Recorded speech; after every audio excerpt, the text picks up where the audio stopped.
ជំរាបសួរលោកគ្រូអ្នកគ្រូនាងខ្ញុំឈប់សំណាងជាគ្រូនិស្សិតអក្សរសាស្ត្រខ្មែរបរិញ្ញាបត្របូ2ចំនួនទី2នៃវិទ្យាស្ថានជាតិអប់រំថ្ងៃនេះដែរនាងខ្ញុំនឹងមកបង្ហាញនៅលំនាំបង្រៀនការស្ដាប់រឿងទំនៀមចាស់ត្រជាកូនស្រី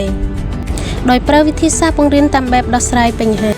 ជាដំបូងនាងខ្ញុំនឹងធ្វើការបង្ហាញនៅជំហានទាំង4នៃការបង្រៀនតាមបែបដោះស្រាយបញ្ហារួមមាន 1. យល់បញ្ហា 2. បង្កើតផែនការ 3. អនុវត្តផែនការ 4. ការពិនិត្យឡើងវិញដើម្បីឲ្យដំណើរការបង្រៀនមានភាពរលូនទៅមុខបានយើងត្រូវអនុវត្ត3ជំហានគឺជំហានទី1មុនបង្រៀនលោកគ្រូអ្នកគ្រូត្រូវត្រៀម speaker ទូរស័ព្ទដៃ QR code រូបភាពនិងពន្យល់ពាក្យ QR code វីដេអូខ្សែអត្ថសំឡេងនិង QR code កម្រងសំណួរជំហានទី2ពេលកំពុងបង្រៀនលោកគ្រូអ្នកគ្រូឲ្យសិស្សានុសិស្សយកទូរស័ព្ទដើម្បី scan QR code ដើម្បីសិក្សារូបភាពនិងពន្យល់ពាក្យ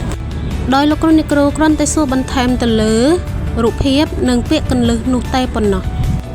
បន្ទាប់មកលោកគ្រូអ្នកគ្រូត្រូវយកទូរស័ព្ទដៃ scan QR code នៅខ្សែអត្ថសំឡេងរួចចាក់បញ្ចូលទៅក្នុង speaker សិស្សស្ដាប់បន្ទាប់ពីសិស្សស្ដាប់រួចលោកគ្រូអ្នកគ្រូអាចសាកសួរសំណួរខ្លះៗទៅសិស្សនៅអត្ថបទដែលបានស្ដាប់រួចបន្ទាប់មកលោកគ្រូអ្នកគ្រូឲ្យសិស្សានុសិស្សយកទូរស័ព្ទដៃដើម្បី scan QR code កម្រងសំណួរ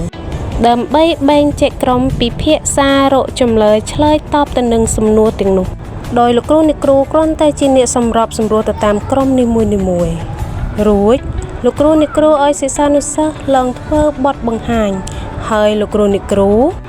ដឹកនាំសិស្សពិនិត្យឡើងវិញនៅចម្លើយតាមក្រុមនីមួយៗដែលបានធ្វើបទបង្ហាញរួចជាការស្រេចជំហានទី3ក្រោយពេលបង្រៀនលោកគ្រូអ្នកគ្រូអាចឲ្យសិស្សម្នាក់ឬ2នាក់ឡើងនិទានរឿងឡើងវិញឬលេងល្បែងសិក្សាដើម្បីធ្វើស្ទង់ពីចំណេះដឹងដែលសិស្សានុសិស្សបានរៀនមេរៀននេះរួច